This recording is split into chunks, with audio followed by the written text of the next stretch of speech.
One more non-cardiac cause would be GIT hemorrhage.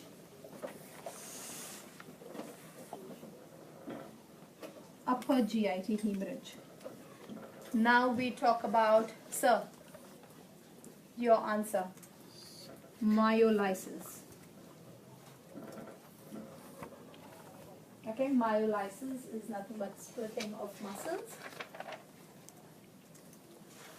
Every time a person is coming in to the ED here with chest pain, we assume it is a myocardial infarction unless proved otherwise. And the first investigation that we are going to send is troponin. And if the troponin is elevated along with ECG changes, the treatment is started. Does that make sense? Like you would like to put this patient through an angiogram to see if the heart arteries are blocked or whatever. Does that make sense? Yeah? Now, hereafter, we're just going to concentrate on myocardial infarction and talking about how does troponin change in myocardial infarction. Okay?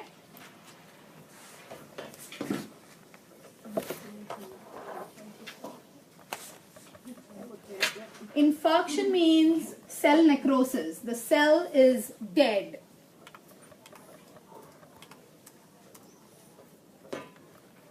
Infarction is cell necrosis, implying the cell is dead.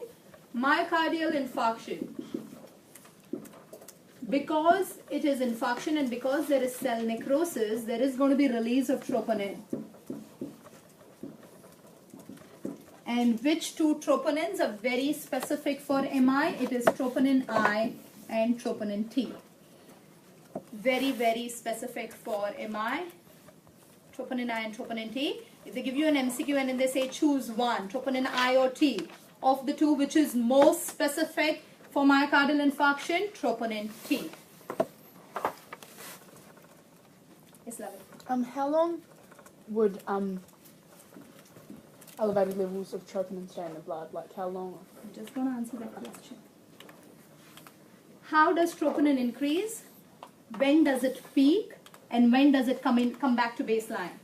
Troponin levels start increasing in your blood after an MI from about 3 hours onwards. Levels of troponin will start increasing in your blood 3 hours after MI has happened. Okay? It will peak at about 12 hours. Peak at about 12 hours and remain elevated for about 7 to 10 days.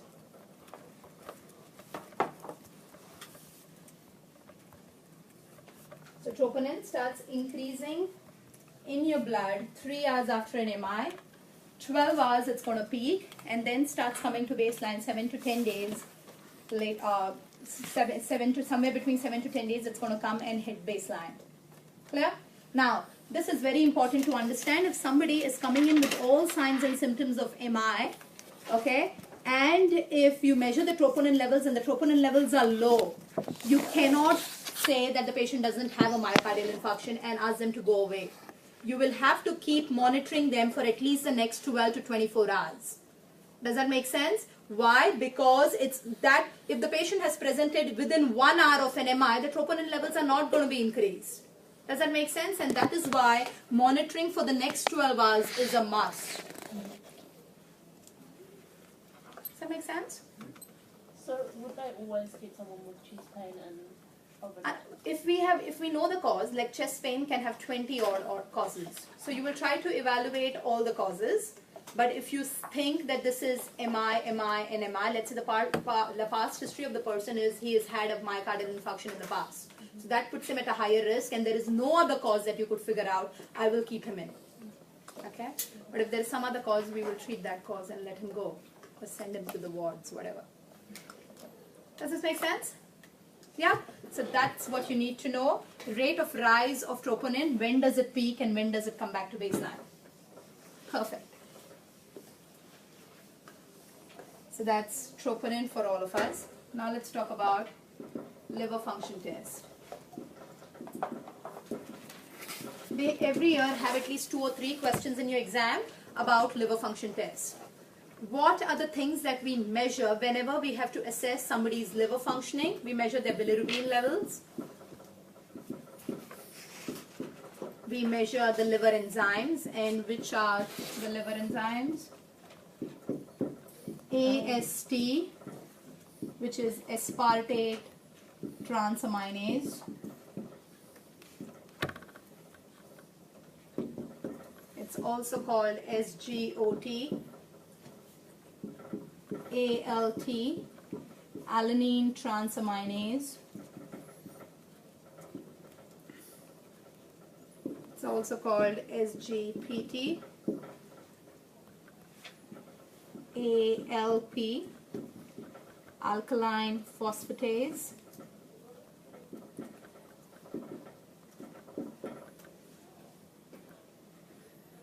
and GGT, gamma glutamyl transpeptidase.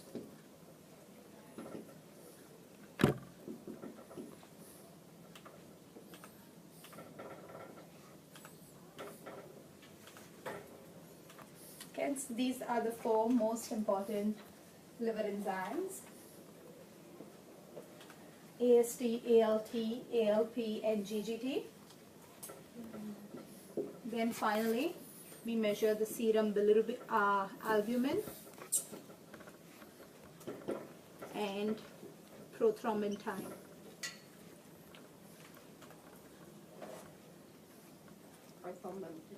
Yeah, prothrombin time. Time. What does that mean? Can we talk about Oh, yeah, it when yeah. I come to it? Bilirubin levels. What is bilirubin and what does it do?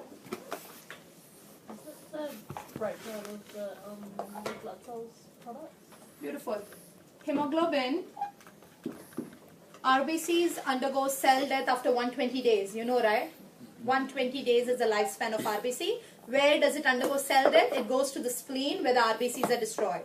Once the RBC is destroyed, hemoglobin is released from the RBC, and hemoglobin is then split into heme and globin. And this heme is then converted into bilirubin. Good. So hemoglobins break down into heme and globin, and heme is then converted to bilirubin. The type of bilirubin which is formed directly from heme is soluble. What is it? Is it soluble in water or insoluble? Do you know this? Have you covered this in math? You have, I'm sure, but you have forgotten. It's okay. Insoluble. Heme gets converted into bilirubin, and this bilirubin is insoluble. We call it unconjugated bilirubin or indirect bilirubin. Unconjugated bilirubin or indirect bilirubin is the insoluble bilirubin that is directly formed from hemoglobin. Everybody agrees? Now, if it is not soluble in blood, can it be excreted through the kidneys? It cannot be. Okay, so can I say that this unconjugated bilirubin, if nobody takes care of it, it's just going to keep building up in your blood, and building up of unconjugated bilirubin is considered dangerous because it can cross the blood-brain barrier and cause mental insufficiency. Does that make sense? Like in children, unconjugated bilirubin high can lead to kernicterus. Have you heard of this term? They can if a kid has high unconjugated bilirubin, it just means he's going to be he's got a very high risk of being mentally retarded.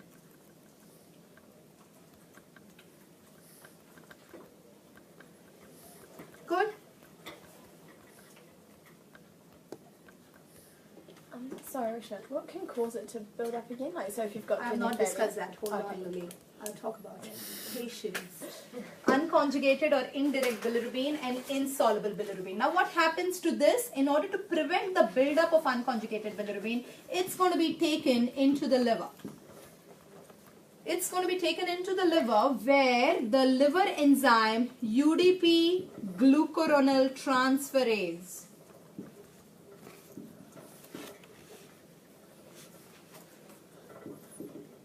UDP glucuronal transferase acts acts on that unconjugated bilirubin and converts the unconjugated bilirubin into conjugated bilirubin.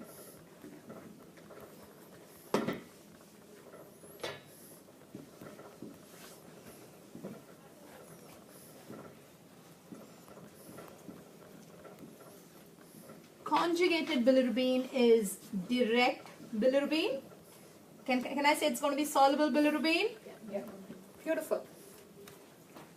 So unconjugated bilirubin taken up by the liver, metabolized with this enzyme called UDP glucuronide transferase, which converts unconjugated bilirubin into conjugated bilirubin. So can I say the process of conjugation happens in the liver?